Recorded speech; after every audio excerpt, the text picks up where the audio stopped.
So hello guys, welcome back to the new tutorial. In this tutorial, we are going to see what is multi-row card in Power BI and how we can use them. So normal cards are used to represent single number information. If we want to represent multiple information, at that time we have to make use of multi-row cards. So multi-row cards is very useful to display the data in group format. So for better understanding, let's take an example. So for this tutorial, I will be working with this Superstore dataset. It has columns like order date, categories, sales, quantity, and profit. So let's say we want to show total sales as well as total profit information to the user. So how we can do that? So let's get back to the dashboard pane.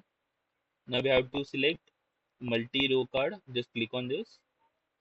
Now in the field section, we have to first put sales and then profit. I will increase the font size of data label so you can see them clearly. So as you can see, this is basically a multi-row card in which we are showing two informations. One is total sales and second one is total profit. So in this way we can make use of multi-row card in our report. Thank you so much for watching this video. Stay tuned for more upcoming videos.